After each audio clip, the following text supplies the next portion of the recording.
Right now, your fingers are touching something. Maybe a phone, maybe a keyboard, maybe the warmth of another person's skin.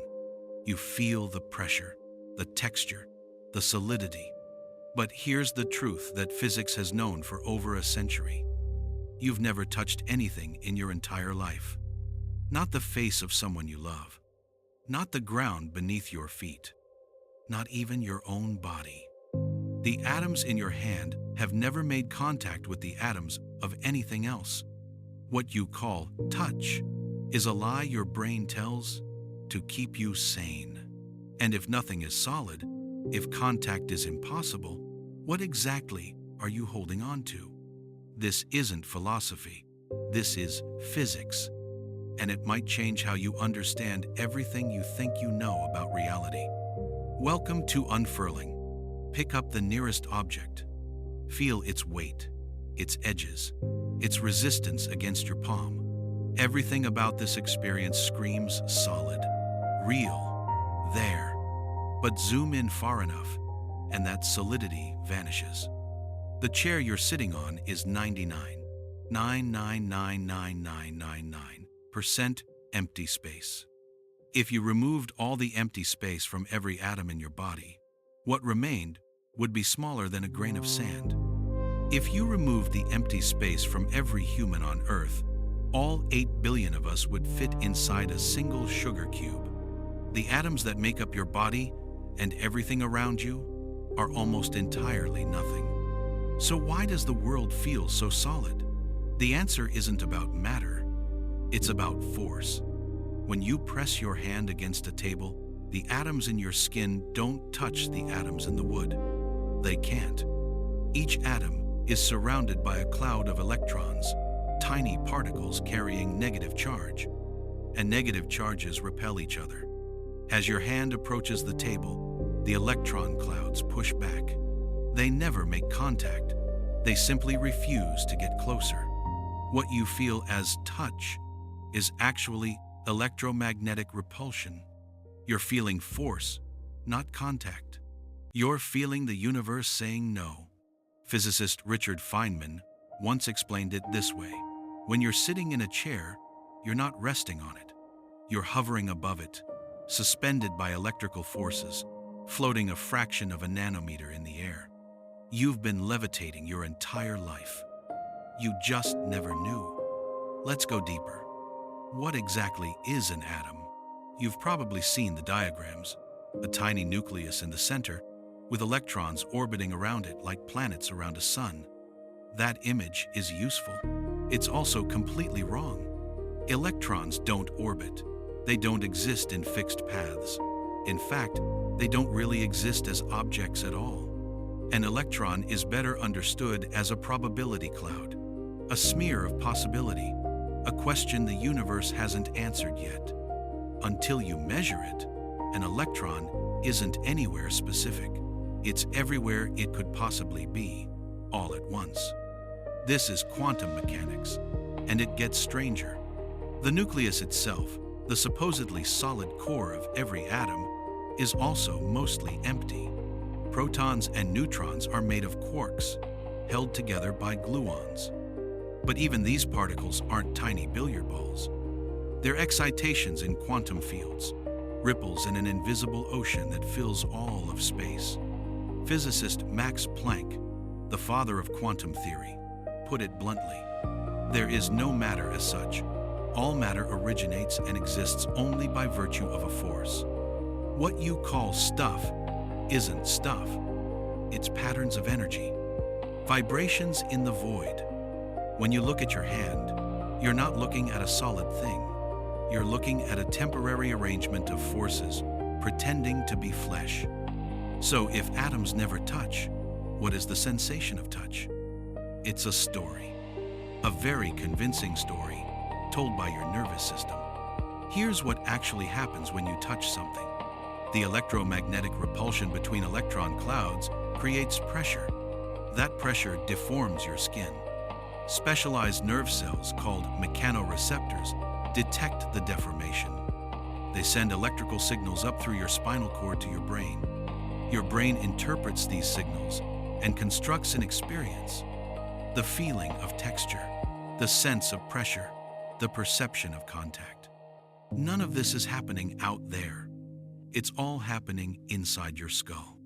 Neuroscientist David Eagleman describes it this way: your brain is sealed in darkness inside your skull. It has no direct access to the outside world. All it ever receives is electrical signals. From those signals, it builds everything you've ever experienced.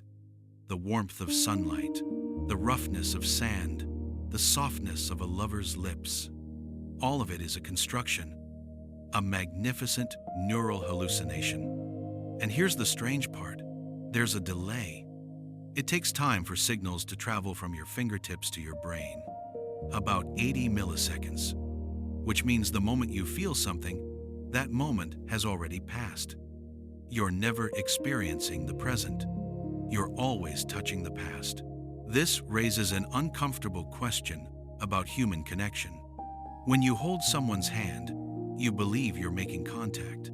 Skin against skin, presence meeting presence. But the atoms never touch. Your electron clouds and their electron clouds push against each other, creating the illusion of contact. Between your hand and theirs, there is always a gap, a space that cannot be crossed. Does this make the moment less real? I don't think so. Consider, what makes touch meaningful isn't physical contact. It's what the touch represents. Safety, affection, presence, love. These aren't physical properties. They're meanings your brain assigns to electromagnetic forces. And meaning doesn't require contact. Perhaps true connection was never about atoms meeting atoms. Perhaps it was always about something else. Two patterns of energy recognizing each other across an unbridgeable gap. Two nervous systems creating synchronized stories. Two illusions of self-agreeing, for a moment, to be close. The philosopher Martin Buber spoke of I and thou, the sacred space that exists between two beings who truly meet. Maybe he understood something physics would later confirm. The space between us isn't empty. It's where relationship lives. If nothing is solid, why does the brain create the illusion of solidity? Because it kept your ancestors alive. Evolution doesn't care about truth. It cares about survival. A brain that accurately perceived reality, that saw matter as mostly empty space, as probability clouds and quantum fields, that brain would have been useless. You can't run from a tiger if you're contemplating the electromagnetic forces that make it appear solid. You can't find food if you perceive the world as vibrating patterns of energy. So the brain evolved to create a simplified map: objects, surfaces, boundaries, things you can grab, avoid, and use. This map is not the territory. The menu is not the meal.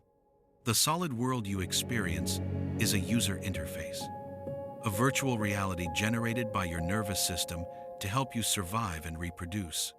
Cognitive scientist Donald Hoffman argues that we see none of reality as it actually is. Our perceptions are tuned for fitness, not for truth. We see what helps us survive. We're blind to everything else. This isn't a flaw, it's a feature. But knowing it changes something. It reminds you that the world you experience is not the world as it is. It's a translation, a useful fiction, a beautiful, necessary lie. So where does this leave us? You've never touched anything. Matter is mostly empty space. Solidity is an electromagnetic illusion. Touch is a neural story. And the world you see is a survival map, not reality itself. This could feel nihilistic. If nothing is solid, does anything matter? But maybe the opposite is true. Maybe knowing that reality is constructed makes it more precious, not less. Think about it. Out of quantum fields and empty space, the universe builds atoms. Out of atoms, it builds molecules. Out of molecules, it builds you. A temporary pattern of energy that can feel, think, love, and wonder. You are the universe experiencing itself through a filter of flesh and electricity.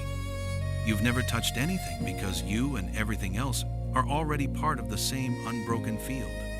Separation was always the illusion, not connection.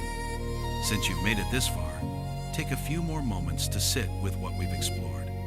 You've never touched anything in your entire life, and yet you've felt everything. The atoms in your hand have never made contact, and yet you are never truly separate.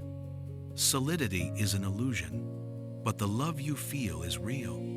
The world is mostly empty space, and that space is full of connection.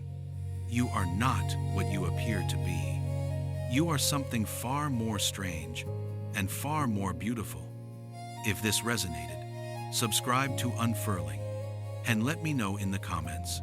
If you've never truly touched anything, what is the most real thing you've ever felt? Until next time, let it unfurl.